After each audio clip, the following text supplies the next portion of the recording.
Já estamos quase concluindo a nossa série Ativação Profética, o poder criativo da palavra, ativação da nossa fé.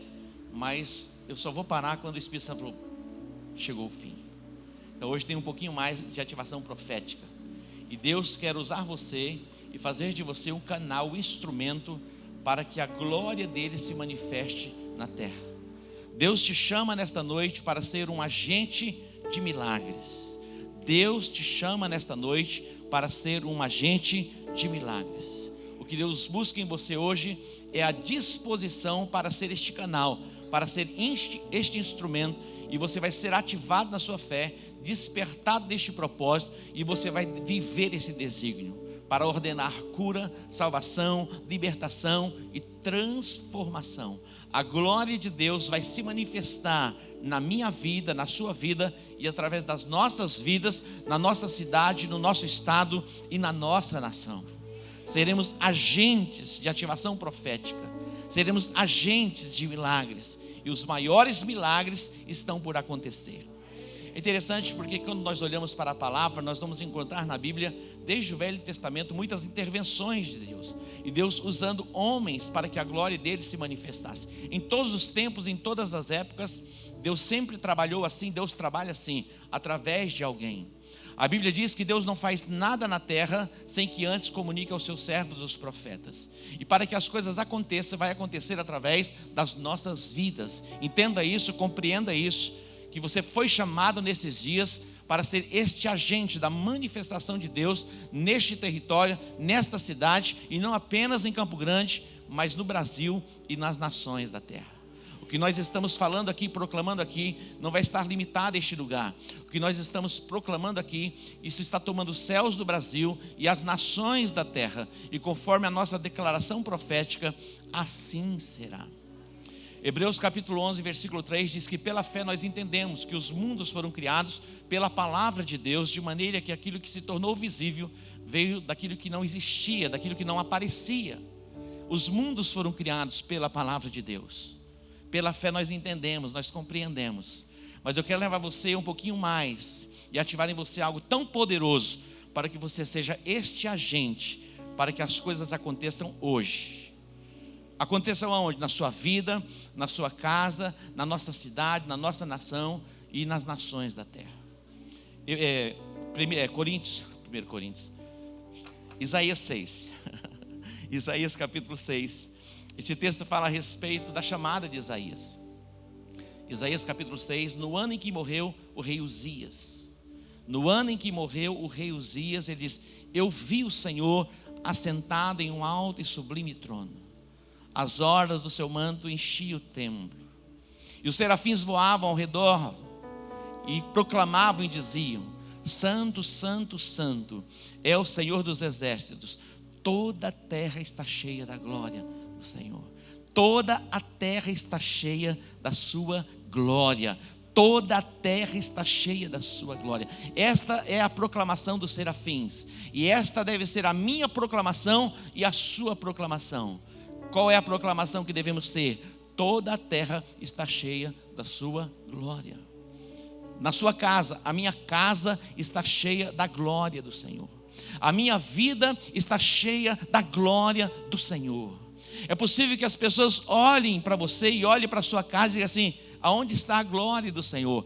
Mas nós chamamos a existência as coisas que não são, como se já fossem. E nós não andamos por vista, nós andamos por fé. Portanto, a nossa casa, a nossa vida, a nossa cidade e a nossa nação, tudo isso está cheio da glória do Senhor. Você pode entender isso?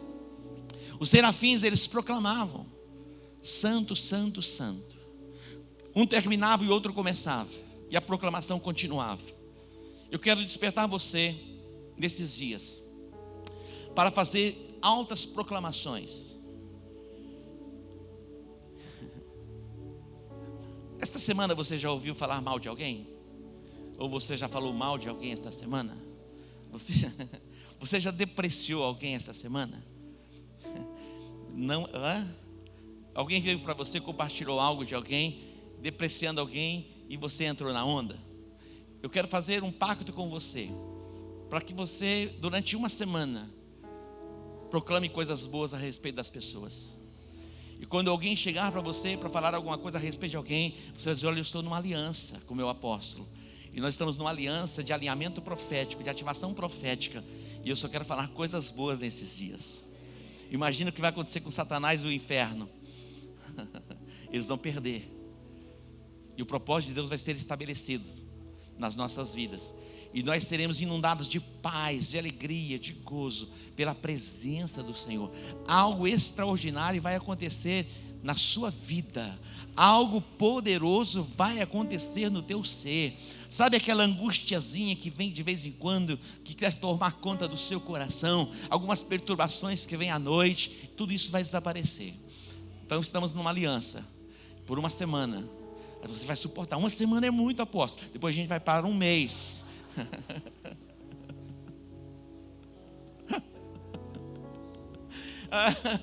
Você vai dizer: uma semana demais, apóstolo, como assim? Como que eu vou sobreviver? Mas você vai suportar e você vai perceber que você vai ser cheio da glória do Senhor. E quando Deus se revela, a perspectiva de Isaías era diferente da perspectiva dos serafins. Porque Isaías, ele se via como um homem pecador, apenas um homem pecador, um homem de lábios impuros. Um homem de lábios impuros. O seu linguajar não era saudável. A sua confissão não era saudável. E ele não se via apenas assim, mas ele via as pessoas, e também ele via as pessoas que tinham seus lábios impuros. Diz: eu sou um homem de lábios impuros, e eu habito no meio de um povo de impuros lábios, e os meus olhos viram o Senhor. E a Bíblia diz que um dos serafins tomou uma brasa viva do altar e veio e tocou nos seus lábios, e os seus lábios foram purificados. Aí vem a pergunta. Que pergunta? A pergunta que foi feita foi: a quem enviarei? A quem enviarei? Esta é a pergunta. A pergunta que o Senhor fez foi: a quem enviarei? A quem enviarei? É preciso alguém para que o propósito dele aconteça. É preciso alguém para que a palavra dele seja estabelecida e o propósito estabelecido. A quem enviarei? E aí ele se coloca à disposição e diz: envia-me a mim. Pode contar comigo. Eu quero perguntar para você: o Senhor pode contar com você? Sim ou não? Sim. A quem enviarei? Agora, observe comigo Isaías capítulo 40, versículo 9. Isaías 49 diz assim: tu, anunciador de boas novas, tu, anunciador de boas novas. Esta é a aliança, este é o pacto, anunciarmos boas novas, coisas boas. O Evangelho é uma boa nova. Esta palavra Evangelho, ela já existia. Nos dias de Jesus, ela já existia. Jesus fala a respeito do Evangelho, que é o compartilhar boas novas. Quando alguém ia à guerra e trazia uma notícia boa, era trazer o quê? A palavra do Evangelho, uma boa notícia: nós vencemos a guerra. Tu, anunciador de boas novas, a Sião, sobe a um alto monte. É um lugar alto, onde todos possam ouvir. Esta é a minha proclamação. Nós estamos num lugar alto. Nós estamos estabelecidos num lugar alto, nas regiões celestiais. Tu, anunciador de boas novas, a Sião, sobe a um alto monte. Tu, anunciador de boas novas, a Jerusalém, levanta a tua voz fortemente. Levanta a tua voz fortemente. Nós fomos chamados por Deus para compartilharmos boas novas, boas notícias. Não seja portador de más notícias. É impressionante, queridos.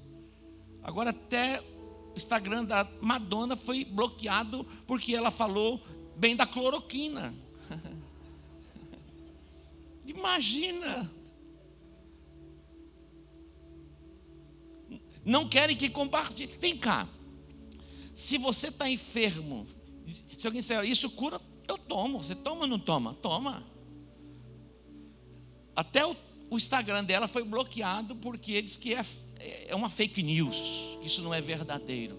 Mas eu quero ver se o camarada, na hora que vai para o leito da enfermidade, fala cloroquina, cloroquina, cloroquina de Jesus. Você vê se o cara não toma.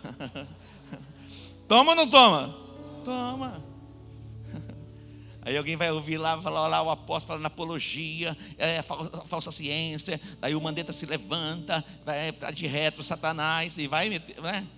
Eu não estou falando para você tomar cloroquina, não. Mas se precisar, mas você não vai precisar. Nós vamos liberar os decretos proféticos, vai dar forma a você, e você vai estar completamente curado. Tu, anunciador de boas novas a Sião, tu, anunciador de boas novas a Jerusalém, sobe no lugar alto e fala, proclama. Você só vai proclamar boas notícias. Eu acredito que tem jeito. O Brasil já deu certo. Os planos de Satanás contra esta nação foram frustrados. Mas apóstolo, mesmo com o Supremo do jeito que está, mesmo com do jeito que está, Deus é Deus e Ele reina, e a sua igreja foi levantada com poder e autoridade para neutralizar a ação das trevas nesta nação. Então, se você dava um aplauso a Jesus. Diz o texto: levanta a tua voz fortemente, levanta e não temas, e dize à cidade de Judá: aqui está o vosso Deus. Deus está presente. Alguém pode dizer: cadê o seu Deus? E Salmo 115 fala a respeito disso. Cadê o seu Deus? O nosso Deus está nos céus e faz tudo o que lhe apraz. Aqui está o vosso Deus. Deus está ativo no planeta Terra, e Deus age através da sua igreja. Não existe uma outra instituição na face da terra que está debaixo de autoridade para fazer executar juízo da parte de Deus, a não ser a igreja de Jesus. Não existe uma ONG, uma associação, não existe um instituto, qualquer outra entidade na terra autorizada para representar Deus, a não ser a sua igreja. Você pode entender isso? Não existe, queridos. Existem fundações com fundos bilionários.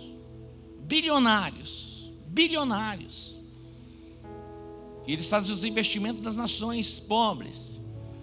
Mas nenhuma dessas instituições, por mais recursos financeiros que elas tenham, elas estão autorizadas a proclamar o reino de Deus e anunciar o evangelho de Jesus Cristo. Somente a igreja. Então a igreja está autorizada. Sobe no lugar alto e diz: aqui está o Senhor. O Senhor se faz presente em nosso meio. Isaías capítulo 40. Esse texto revela o cuidado do Senhor. Isaías 40, versículo 11. Atente para esse texto. Aqui fala do cuidado do Senhor. Diz o texto: como pastor apacentará o seu rebanho, entre os seus braços recolherá os seus cordeirinhos e os levará no seio, as que amamentam até ele guiará mansamente. Esse é o cuidado do Senhor. Como um pastor que cuida das ovelhas, muitas vezes traz no colo, nos seus braços, assim o Senhor cuida de nós. Nós somos ovelhas do seu pasto. Dá para você entender? Ele cuida de você de uma forma especial. Mesmo que Satanás diga: olha, cadê o seu Deus? Ele se esqueceu de você. Deus jamais se esqueceu e se esquecerá de você. Ele se faz presente na sua vida. Este texto fala do cuidado do nosso Deus para conosco.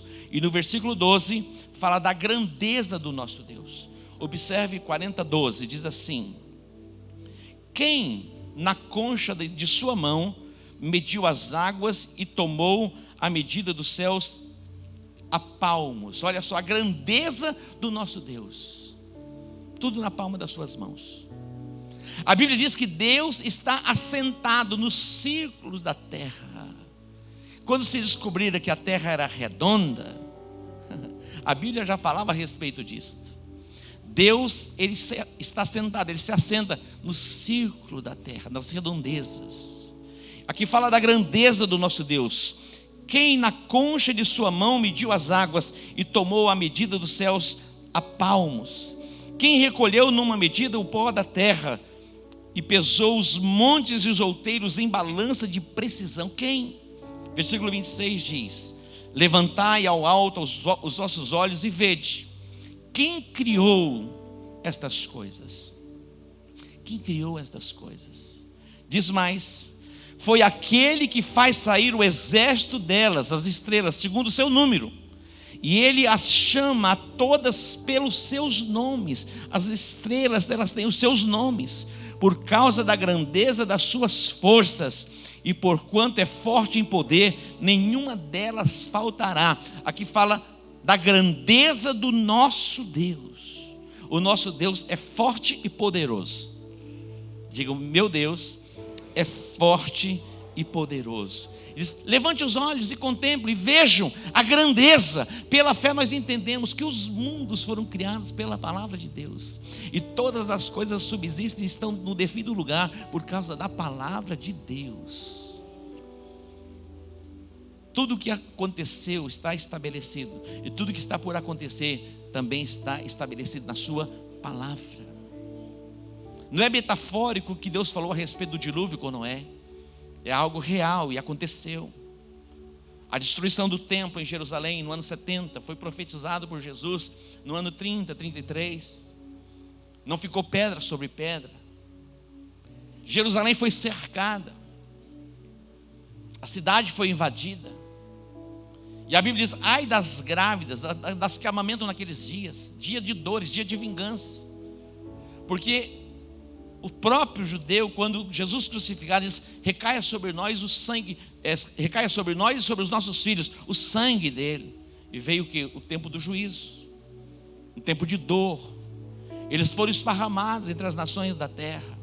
Mas a palavra profética diz que Deus os traria de volta, e Deus os trouxe de volta para formar a nação de Israel em 1948. Imagina isso, agora recentemente, a palavra se cumprindo.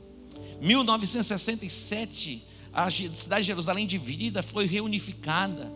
Vimos o cumprimento da palavra. Então aqui fala da grandeza do nosso Deus. A grandeza do nosso Deus. Talvez você diga assim, apóstolo, mas a minha causa está encoberta diante de Deus, e Ele não julga a minha causa. Nós falamos aqui na semana passada, no domingo, a respeito daquela viúva que veio, aquele juiz iníquo, diz, julga a minha causa. E ele diz, eu não temo a Deus, eu não respeito os homens, contudo, porém, todavia, eu vou julgar a causa desta mulher, porque ela me importuna. E aí ele diz, não fará justiça. O Senhor, depressa, Ele vai julgar a sua causa. Eu quero dizer para você, a sua causa não está encoberta diante de Deus. Observe comigo o versículo 26. Versículo 27, do capítulo 40, diz assim, porque pois dizes, ó Jacó, e falas, ó Israel, o meu caminho está encoberto ao Senhor, e o meu direito passa desapercebido ao meu Deus. Olha, parece que tudo está fora do lugar, parece que Deus não está nem aí para o que está acontecendo, mas os olhos do Senhor estão sobre as nossas vidas e também estão sobre as nossas nações, sobre a nossa nação, porque nesta nação tem intercessor. Por que passa desapercebido? O Senhor não percebe a minha dor?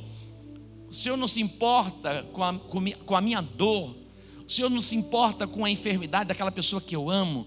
Nada passa desapercebido aos olhos do nosso Deus. O Salmo 121, versículo 4 diz, é certo que Ele não dorme, Ele não dormita. O guarda de Israel não dorme, Ele não cochila. Ele está sempre atento para ouvir o nosso clamor e a palavra profética que sai dos nossos lábios. A palavra profética é uma ativação no mundo espírito, e nós estamos sendo ativados para a liberação da palavra, para fazer acontecer o plano e o propósito perfeito do Pai. No versículo de número 29 ao 31 diz que Ele dá força ao cansado. Ele dá o quê? Força ao cansado, e multiplica as forças ao que não tem nenhum vigor. E diz, os jovens se cansam, se fatigam, mas aqueles que esperam no Senhor renovarão as suas forças, caminharão e não se cansarão. Seremos incansáveis na nossa jornada. Já viu aquelas pessoas que estão cansadas? Vou dar um tempo. Está cansado? Descansa. Continua. Não pare. Mas esse texto não está falando simplesmente de você ficar sentado. Aqueles que esperam no Senhor, é do verbo esperançar. Você tem esperança nele. Aqueles que têm esperança no Senhor jamais se cansarão, jamais se fatigarão. Caminharão e não se cansarão, correrão e não se fatigarão, subirão com asas como que de águias. Isso é para você. A tua esperança no Senhor jamais será frustrada. Jamais será frustrada. Acredite nisso.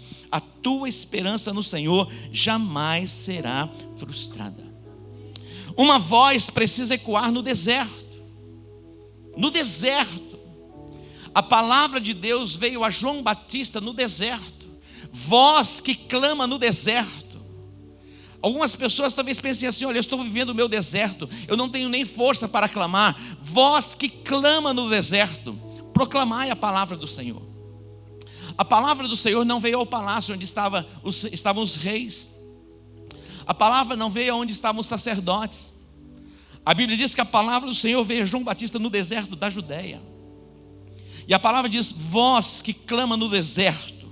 Aí fala sobre o endireitar o caminho do Senhor, preparar o caminho do Senhor.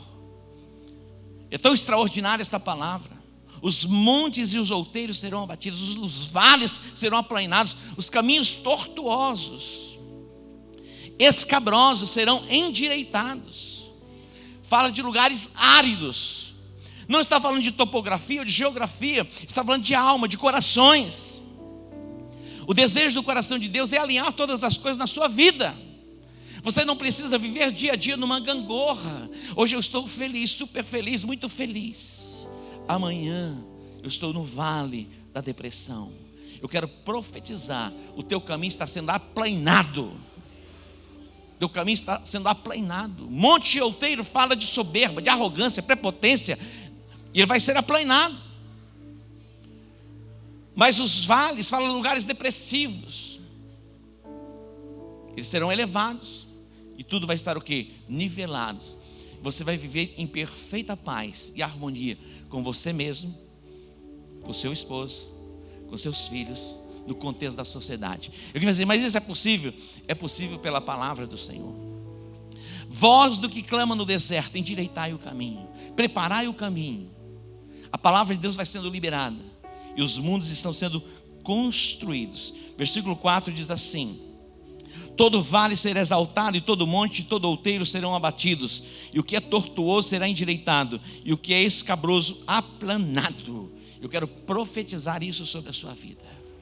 Dias de estabilidade emocional, equilíbrio emocional. Você vai receber boas notícias, você mantém o equilíbrio. Você vai receber más notícias, você vai manter o equilíbrio. E você vai permanecer na presença do Senhor.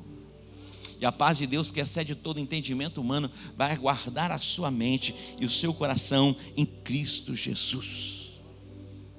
E tu, anunciador de boas novas, sobe no lugar alto, sobe no monte alto e proclama e fala, compartilha as boas novas.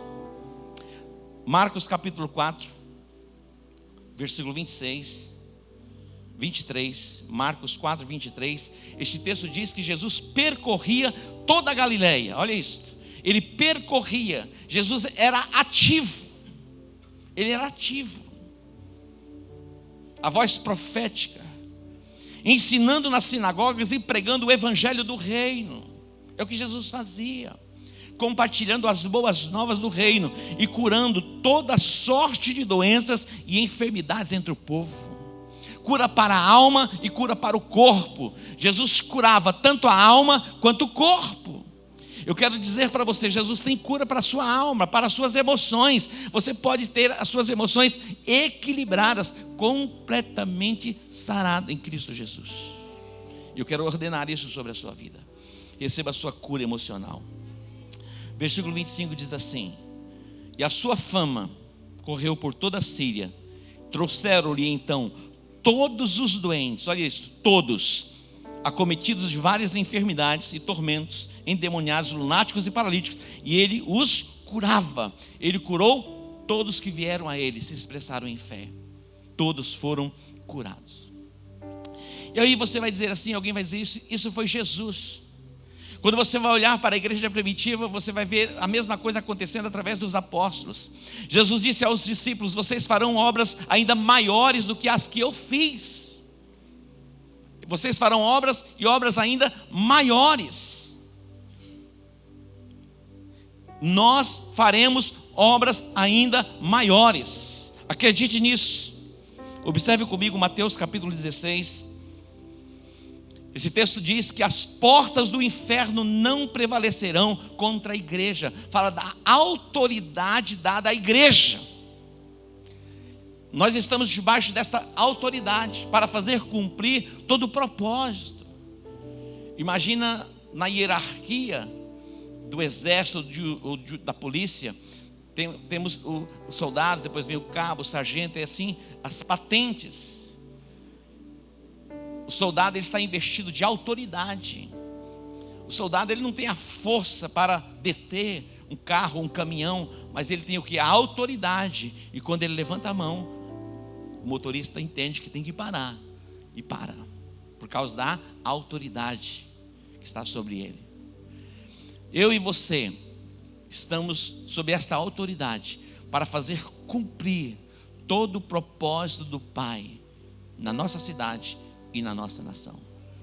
E ele diz mais: olha, eu te dou as chaves do reino. Tudo que você ligar na terra vai ser ligado nos céus. Tudo que você desligar na terra está sendo desligado nos céus. O que isso quer dizer? O que você permitir que aconteça, vai acontecer. O que você proibir, vai estar proibido. Você liga e você desliga. É pouca coisa? Não, é entendimento espiritual. Olha a autoridade e o lugar que Deus estabeleceu a igreja. Nenhuma outra instituição na face da terra está debaixo desta autoridade, apenas a igreja. E a igreja é o coletivo. Nós estamos aqui reunidos e nós vamos fazer cumprir isso hoje, em o nome de Jesus. Você pode entender isso? Observe Marcos capítulo 16, 17. Jesus diz assim: estes sinais hão de seguir os que crerem. Em meu nome expulsarão demônios. Olha o que ele está dizendo: em meu nome expulsarão demônios. Os demônios falarão novas línguas. Versículo 18: pegarão em serpentes, e se beberem alguma coisa mortífera, não lhes fará dano algum. E porão as mãos sobre os enfermos, e os curarão. Imporão as mãos, ou imporão as mãos sobre os enfermos, e eles ficarão curados. Olha o nível de autoridade que Deus colocou sobre nós através de Jesus Cristo. Nós estamos debaixo desta autoridade para curarmos os enfermos. Você não ora pedindo a Deus que cure alguém. Não temos esta base como fundamento bíblico. Deus, se for da tua vontade, cura esta pessoa. Ela é tão justa, ela é tão boa. A Bíblia não ensina isso. A Bíblia diz: imporão as mãos sobre os enfermos e os curarão. E alguém vai dizer assim, e o diabo já vai trazer na memória, dizendo: mas nesse tempo de Covid as pessoas estão em isolamento, não se pode colocar as mãos, como vai ser curado? Se a ordem é: porão as mãos sobre os enfermos e eles ficarão curados. Eles estão em isolamento, como que eles vão ser curados?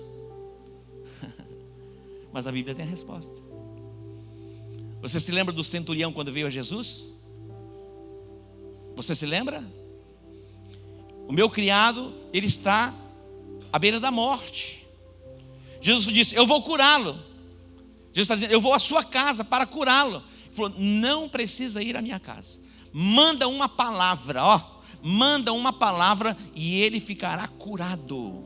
Ah, não é pouca coisa não, manda uma palavra. Olha, nós estamos aqui. É possível que algumas pessoas que você conheça estejam no hospital ou estejam isoladas dentro das suas casas. Nós vamos hoje mandar uma palavra e o que vai acontecer? Elas ficarão curadas. Você pode dar um aplauso ao Senhor? Elas ficarão curadas. Simplesmente se disponha, se coloque diante dele, dizendo: eis-me aqui. Você vai ser a boca profética para fazer acontecer e estabelecer plano perfeito do Pai. Neste momento nós não podemos colocar as mãos sobre algumas pessoas, mas nós vamos mandar uma palavra de cura e elas ficarão curadas. Ficarão curadas. Eu quero profetizar que nós não perderemos uma pessoa para o Covid-19. Em o nome de Jesus. A Bíblia diz: quando passares pelas águas e pelos rios, as águas não te afogarão e os rios não te submergirão. Quando? É possível passar. Não diz que você não vai passar. Mas eu também creio que é possível termos livramento completo, livramento pleno. A Bíblia diz no Salmo 9: se fizeres do Senhor a tua habitação. Mas preste atenção, e alguém vai dizer assim: ei, por que ele pegou o Covid? Será que ele está em pecado? Tem gente assim, não tem? Tem. Deve ter algum pecado oculto.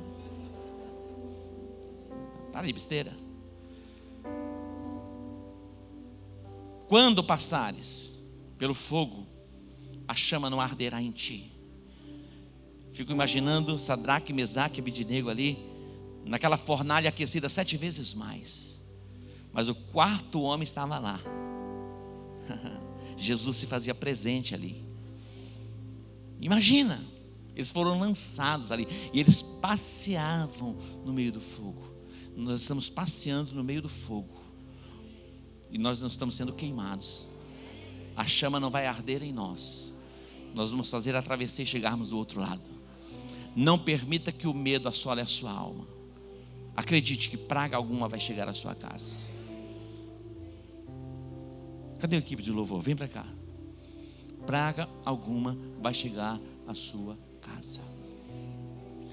Tu, anunciador de boas novas, comece a criar o hábito de passar mensagens para as pessoas, mensagens abençoando as pessoas. Mande versículos bíblicos e diga assim: eu estou orando por você. E ore pela pessoa e envia. Ela vai ser marcada pela palavra, vai ser abençoada pela palavra.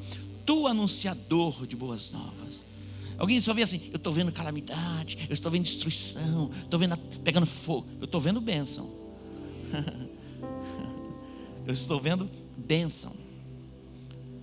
E tão extraordinário, quando você olha Isaías capítulo 9, ali literalmente o profeta está vendo pessoas sendo transportadas do império das trevas para o reino do Filho do seu amor.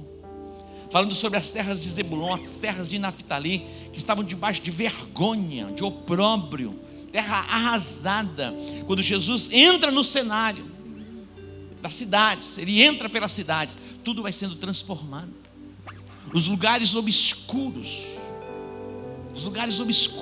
vão recebendo a luz. É transformação completa. Lembra quando o evangelho chegou em Samaria? As pessoas foram sendo libertas. É a presença de Jesus trazendo transformação. E a profecia diz respeito ao Messias. Ele se manifestou para desfazer as obras do diabo. Mas ele já fez, apóstolo, agora é outro tempo. Agora o mundo vai se acabar mesmo, vai se destruir. Mas Jesus está reinando. Nós estamos na dispensação da graça. Nós estamos na dispensação do agir, do mover do Espírito Santo. Nunca na história da humanidade, antes de Jesus, as pessoas tiveram este privilégio de ter o Espírito Santo habitando dentro delas. Ali fala que o jugo vai ser quebrado. É tempo para que jugo seja quebrado. Naquele dia, a carga vai ser tirada do teu ombro e o jugo do teu pescoço, por causa da unção. Está falando deste dia. É para agora, é para já. Jesus, quando entrou naquela sinagoga, aquela mulher estava curvada, 18 anos, na sinagoga, dentro da igreja, curvada, vivendo uma vida assim, para baixo, não conseguia levantar os seus olhos, estava assim. Ele falou: ei, mulher, você está livre desse negócio. O que Jesus está dizendo? Igreja, vocês estão livres desta opressão. Uau, saia, é uma decisão, sair, já não estou mais, amém? Toma a tua esteira e anda. Comece a caminhar. Comece a dar glória a Deus.